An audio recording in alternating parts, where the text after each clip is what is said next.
Vibrant Bharat के नए episode में आपका स्वागत है।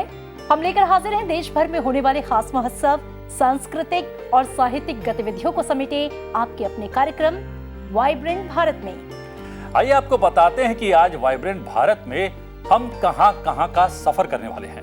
आज के एपिसोड में हम आपको लेकर चल रहे हैं हरियाणा, मध्य प्रदेश, गोवा, ओडिशा, उत्तर पूर्व के राज्य त्रिपुरा और राजधानी दिल्ली। तो चलिए शुरू करते हैं आज का सफर।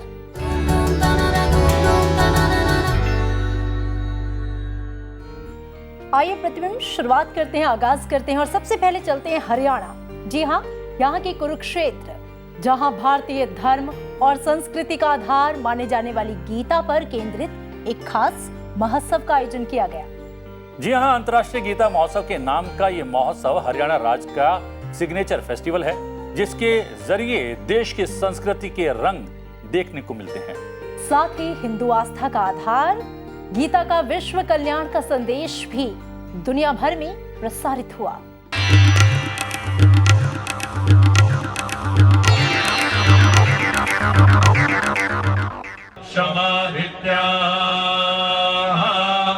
शमग्नयः शन्नो महर्षयो देवाः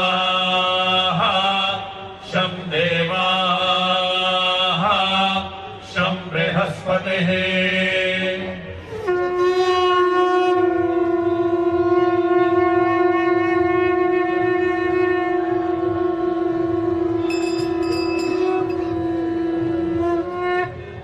अंतर्राष्ट्रीय गीता महोत्सव हरियाणा का सिग्नेचर फेस्टिवल, जिसमें देश की विविध और बहुआयामी संस्कृति के रंग देखने को मिले।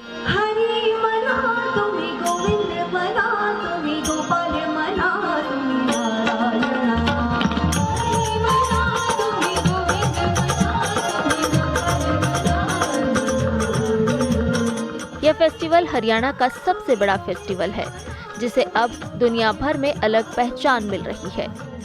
हरियाणा के कुरुक्षेत्र में 2 दिसंबर से 19 दिसंबर के बीच चले इस खास महोत्सव का उद्देश्य हिंदू आस्था के आधार गीता के संदेश को दुनिया भर में प्रचारित और प्रसारित करना है।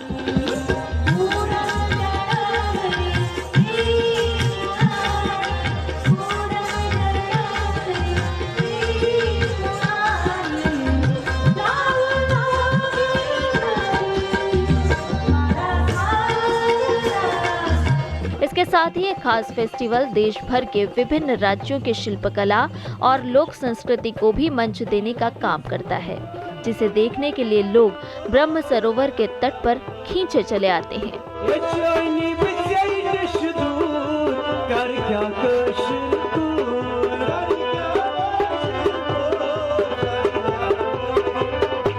गीता महाआरती, दीपदान और दीपोत्सव के अलावा ब्रह्म सरोवर के उत्तर और दक्षिण घाटों पर बेहतरीन कलाकारों की प्रस्तुतियों के जरिए देश की संस्कृति के तमाम रंग इस फेस्टिवल में देखने को मिले। लंगर खाया सबको जीने मन से जी भर के, हिंदू मुस्लिम जात पात का भेदभाव ना पाया। वो देखो साथियों, अंग्रेजों का गवर्नर और उसका एडीसी।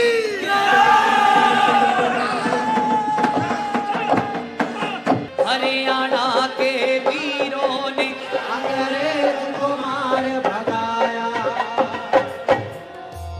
महोत्सव में खास आकर्षण रहा 14 दिसंबर का दिन, जिसे गीता जयंती की तरह बेहद धूमधाम से मनाया गया। कर्मणा सुकृतस्याहो मणा सुकृतस्याहो सात्विकं निर्मलं फलं रजसस्तु फलं दुःखम् अज्ञानं तमसः फलं शरीरं यदवाप्नोति यच्चाप्युत्क्रामतीश्वरः।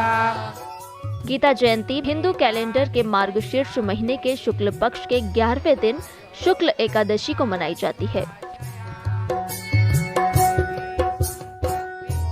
इसी दिन हरियाणा में महाभारत युद्ध के दौरान कुरुक्षेत्र में भगवान श्री कृष्ण द्वारा अर्जुन को गीता का उपदेश दिया गया था। गीता जयंती के इस मौके को और खास बनाया 48 कोस के 75 तीर्थ स्थलों पर जगमगाते 5 लाख दीपों की रोशनी ने। इसके अलावा ब्रह्म सरोवर के पावन तट पर अयोध्या की तर्ज पर भी लाखों दीप रोशन किए गए, जिसका मुख्य उद्देश्य गीता के विश्व कल्याण के संदेश को जन जन तक पहुंचाना है। शन्नो निखाता वल्गा शमुल्का देशोपसर्गा शमुनो भवतो। तो प्रतिबिंब अब चलेंगे देश के मध्य भाग यानी कि मध्य प्रदेश। जी हाँ, हम आपको लेकर चल रहे हैं मध्य प्रदेश, जहां वाटर और एडवेंचर लवर्स के लिए मध्य प्रदेश सरकार द्वारा एक खास महोत्सव का आयोजन किया गया है। जी हाँ, हम बात कर रहे हैं हनुवंतिया जल महोत्सव की। 20 नवंबर से नए साल यानी कि 2022 की 20 जनवरी तक चलने वाले इस वाटर कैनिवल को आप अपनी न्यू ईयर सेलिब्रेशन की डेस्टिनेशन भी बना सकते हैं। तो चलते हैं मध्य प्रदेश।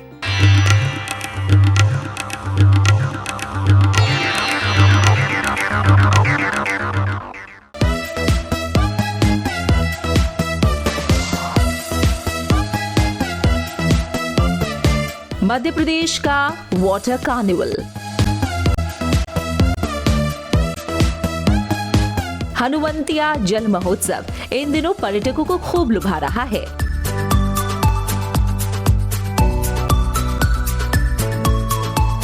महोत्सव का खास आकर्षण होता है यहाँ का वाटर स्पोर्ट्स, जिसका लुत्फ लेने के लिए लोग दूर दूर से यहाँ आते हैं।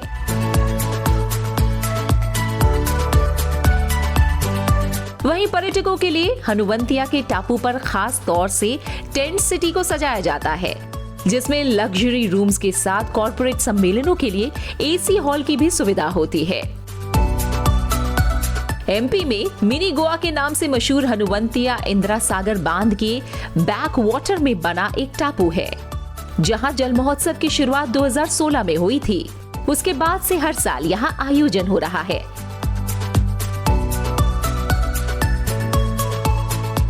20 नवंबर से शुरू ये आयोजन 20 जनवरी 2022 तक चलेगा।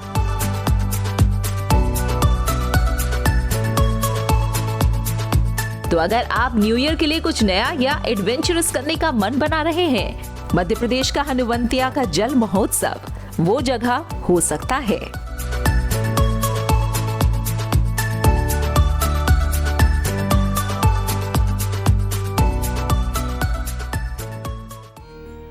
प्रतिबिंब वाइब्रेंट भारत के माध्यम से हम अपने दर्शकों को सैर कराते हैं पूरे देश के अलग अलग रंगों की और उसकी विविधता की। और अब कहां चलेंगे? अब हम आपको लेकर चल रहे हैं विज्ञान की दुनिया में। हजारों साल पहले हमारे पूर्वजों ने गणित के सूत्र और शून्य की अवधारणा को उजागर किया। वहीं देश में हरित क्रांति से लेकर स्पेस प्रोग्राम तक सब भारतीय विज्ञान की देन है। यानी विज्ञान हमारी संस्कृति का अभिन्न हिस्सा है। और इसी बात को ध्यान में रखते हुए हम आपको लेकर चल रहे हैं इंडिया इंटरनेशनल साइंस फेस्टिवल में, एक ऐसा फेस्टिवल जो विश्व भर के छात्रों, शोधकर्ताओं और कलाकारों को एक मंच पर लाने का काम करता है। इसके साथ ही दिखाएंगे आपको इसी फेस्टिवल के हिस्से international science film festival of India 2021 की झलकियां भी। तो चलिए चलते हैं गोवा और शामिल होते हैं विज्ञान के इस खास महोत्सव में।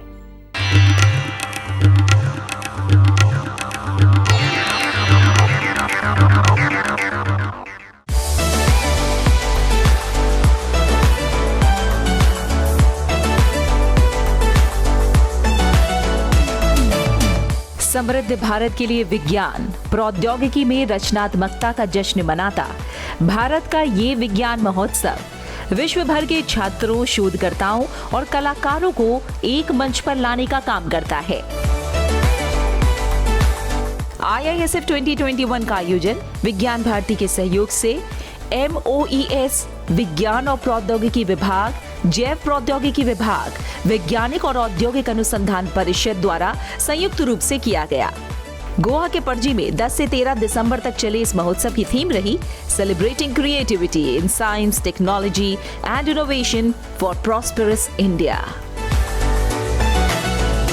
महोत्सव का खास आकर्षण रहा गिनीज वर्ल्ड रिकॉर्ड बनाने का एक प्रयास, जिसमें गोवा के 550 स्कूली छात्रों ने हिस्सा लिया। इस दौरान रॉकेट के प्रोटोटाइप्स वर्किंग मॉडल बनाने के साथ ही एक ही जगह से रॉकेट लॉन्च भी किए गए। वहीं इस कड़ी में इंडिया इंटरनेशनल साइंस फेस्टिवल का हिस्सा international science film festival of India 2021 का भी आयोजन हुआ। ISFFI का उद्देश्य नागरिकों के बीच विज्ञान को लोकप्रिय बनाने के साथ साथ युवा विज्ञान फिल्म निर्माताओं और विज्ञान उत्साही लोगों को बढ़ावा देना और दर्शकों के बीच वैज्ञानिक सोच को विकसित करना है। अपनी तरह के अनोखे फिल्म महोत्सव में लोकप्रिय विज्ञान, प्रौद्योगिकी, स्वास्थ्य और पर्यावरण के मुद्दों पर वृत्त चित्र और लघु फिल्में प्रदर्शित की गई।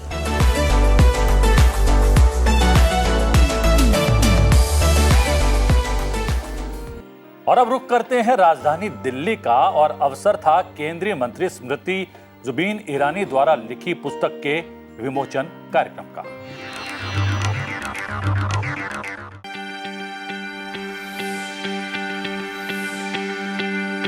एक बार कमिटमेंट दे दी तो मैं अपने आप की भी नहीं सुनती। He'll be delighted to hear that. जाने माने पत्रकार वीर सांघवी के गंभीर सवालों का चुटीले अंदाज में जवाब दे रही थी केंद्रीय मंत्री स्मृति जुबिन ईरानी। मौका था लाल सलाम के बुक लॉन्च इवेंट का। लाल सलाम इनकी पहली पुस्तक है। अपने नाम से इतर ये एक थ्रिलर उपन्यास है। स्मृति ईरानी का मानना है कि उन्होंने अपनी जिंदगी को अपने तरीके से जिया है। दरअसल वो जिंदगी एक्सप्लोर करना चाहती थी, जो उन्होंने किया। There are consequences for any decision I take. But when I left home, I told my parents, I would rather bear the consequences of my own action than yours. I told my father, I said, I've lived my entire life as your daughter. You will marry me off to somebody. I'll live as his wife. When do I live for myself? So I wanted to just live. I think it's difficult to comprehend when you have not belonged to that background. But when you have lived in those surroundings, there is an instant connect. It's a chip on your shoulder for the rest of your life. Jaipur lit fest और Westland and Amazon company की संयुक्त पेशकश था यह कार्यक्रम। Westland प्रकाशन ने इस बुक को प्रकाशित किया है। इस उपन्यास के सिनेमैटिक होने के सवाल पर स्मृति ईरानी का कहना था कि ऐसा उनके अनुभवों की वजह से है। I write not to bore. No, that certainly isn't. But it's more cinematic than most. It is because of my own media experience. Yeah. For me, it was essential that not a page that you turn bores you or allows you that breath that you put the book down. I have always had the privilege of creating such concepts. I've done that for theatre in 2 languages. I have done that for television. I have done that for newspaper columns and articles, and now the book. Even the scripts that I have written, and I've worked with some legendary men and women. For me, what was essential is that I have that little space and attention of the viewer or the reader, and I need to ensure that not only do I capture that imagination then, but I allow them a little bit of enjoyment of that journey. No matter what the emotion, it may break your heart, it may make you jubilant, but I want that experience to be heightened. राजनीति के साथ fiction लेखन इतना आसान नहीं। स्मृति ईरानी ने बताया कि प्लॉट उनके पास था। इंसोम्निया ने उनका साथ दिया और सिर्फ 8 महीने में उपन्यास की पांडुलिपि तैयार हो गई। वो इसे अनेक भाषाओं में प्रकाशित करवाना चाहती हैं। The title was ready, the book from start to end was there, was espoused to the editor, who was circumspect because I've never kept deadlines. This was a offer out of pure desperation to keep the editor engaged. And you wrote it in how long? I think 8 months is That's all that it? yeah. Given your schedule, everything, you were able to do it in 8 months? Insomnia helps. So you write at nights? At nights, well, I travel. When I have that one little thing that I want to pen down quickly, I do. Yes. लाल सलाम उपन्यास के प्रकाशक Amazon Westland publication से कार्तिका ने इस पुस्तक और इसकी लेखिका स्मृति जुबिन ईरानी से जुड़े दिलचस्प अनुभवों को दर्शकों के साथ साझा किया। Smriti's been a joy to work with. We have had fun during the edits and argued and talked about everything, and to come to this point of celebrating it is really satisfying. वहीं वरिष्ठ पत्रकार प्रसन्न राजन ने भी पुस्तक पर अपनी राय रखी। In this book, though it captures that atmospherics and authenticity of one of the most hottest subject in Indian politics, it has a very feminist core. You know, it is at the end of the day, at the end of the novel, you see that it is both. It has a throbbing feminist sensitivity with which it deals with its immense humanism. Smriti Irani ने बताया कि शीघ्र ही उनकी non fictional पुस्तक भी सामने होगी। There is a non-fiction that I've been writing. This book has just come to life. And the fact that we're waiting for publications in various languages tells me that it still has a long journey to traverse. That I am grateful my editor and the publishing team thinks that we can explore book 2 with the same character. Book counter पर उमड़ी भीड़ ये जताती है कि इस उपन्यास का भविष्य उज्जवल है।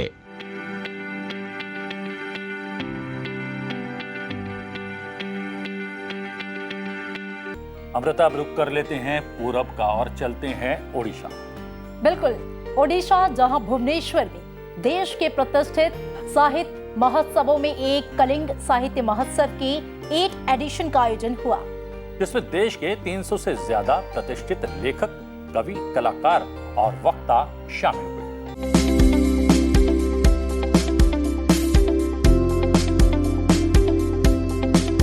देश की प्रतिष्ठित साहित्य महोत्सव में से एक कलिंग साहित्य महोत्सव का 8वां संस्करण भुवनेश्वर में आयोजित हुआ। इस बार फेस्टिवल की थीम रही India at 75 commemorating the republic of letters. इस दौरान बुक अवार्ड भी वितरित किए गए। कलिंग साहित्य सम्मान से ओडिशा के कवि, कहानीकार, चित्रकार और उपन्यासकार श्रीनिवास उद्गता, हिंदी के वरिष्ठ कवि अरुण कमल, प्रसिद्ध अभिनेत्री दिव्या दत्ता और अरुणाचल प्रदेश के युवा हिंदी लेखक तारो सिंधिक को सम्मानित किया गया। Non fiction book, fiction book, poetry book, Hindi book, book in translation, business book, strategic affairs book, environmental book, biography, autobiography book, children book, sports book, lifestyle और इमर्जिंग ट्रेंड बुक्स की श्रेणियों में साल 2020 और 2021 के लिए 49 पुस्तकों का चयन किया गया। महोत्सव में 300 से ज्यादा लेखक, कवि, कलाकार और अन्य वक्ता विभिन्न सत्रों में शामिल हुए। कविता या साहित्य के साथ ही सबसे बड़ी व्यवस्था या उसकी खूबी ये है कि वो सामाजिक ही है, क्योंकि भाषा जिसमें मैं लिखता हूँ ये मेरी नहीं है, मैंने इसको नहीं बनाई। ये भाषा पहले से चली आ रही है, अब मेरे बाद भी रहेगी। A bright mind and a discerning mind is one which understands this well.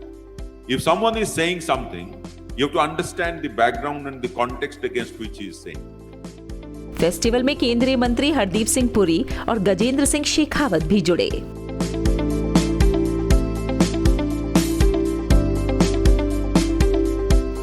अब वक्त हो गया है उस खास सेगमेंट का जिसका कि हमारे दर्शकों को होता है बेसब्री से इंतजार, और उसका नाम है सवाल जवाब। तो पिछले एपिसोड में हमने आपसे खास लोक नृत्य का नाम पूछा था। आप में से जिन जिन दर्शकों ने इसका सही जवाब दिया है उनका नाम हम स्क्रीन पर शेयर कर रहे हैं।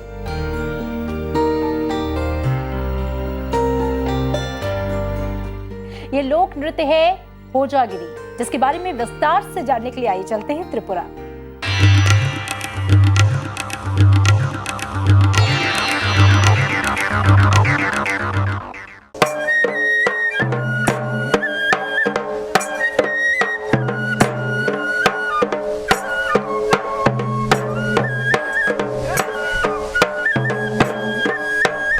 घड़ों पर खड़े होकर अपने सिर पर बोतल या ऐसी ही किसी चीज को रखकर बैलेंस बनाती ये युवतियां खोजागिरी नृत्य का प्रदर्शन कर रही हैं।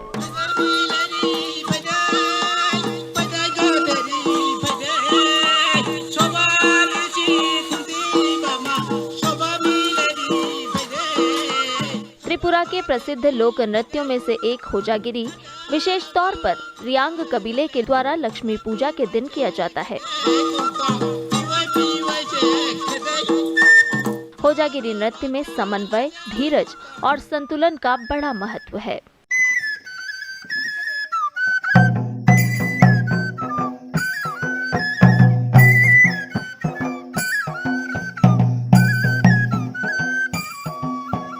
नृत्य के पीछे सालों की मेहनत को साफ देखा जा सकता है।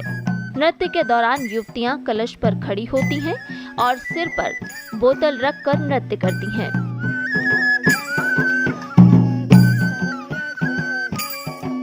इसमें थाली, रुमाल जैसी कई चीजों को भी प्रॉप की तरह इस्तेमाल किया जाता है। तो अगर आप भी कभी त्रिपुरा जाएं, तो इस नृत्य को लाइव देखने का मौका न छोड़ें।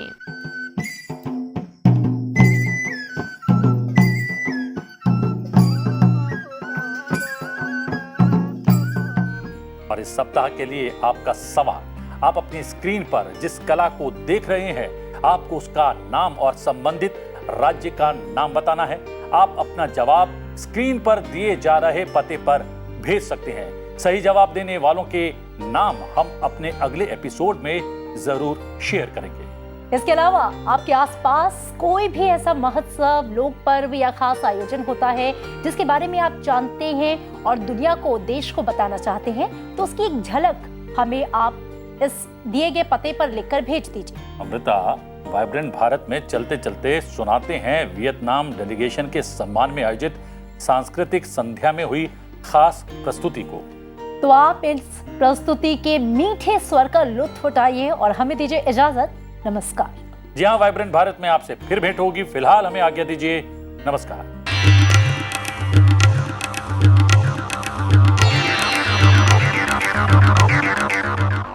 सिंदड़ी दा सेवण दा सखी शाहबाज कलंदर, हक दमादम मस्त कलंदर, दमादम मस्त कलंदर, अली दम दम दे अंदर, अली दा पहला नम, ओ लाल मेरी, हो लाल मेरी, हो लाल मेरी, पत रखियो बना छुले लालन, सिंदड़ी दा सेवण दा, सिंदड़ी दा सेवण दा सखी शाहबाज, हक हक दमादम मस्त कलंदर, अली शाहबाज कलंदर, अली दम दम दे अंदर, अली दा पहला नंबर। जग में अगर संगीत न होता, कोई किसी का मीत न होता, कोई किसी का मीत न होता, ये एहसान है सात सुरों का, ये एहसान है सात सुरों का, के दुनिया वीरान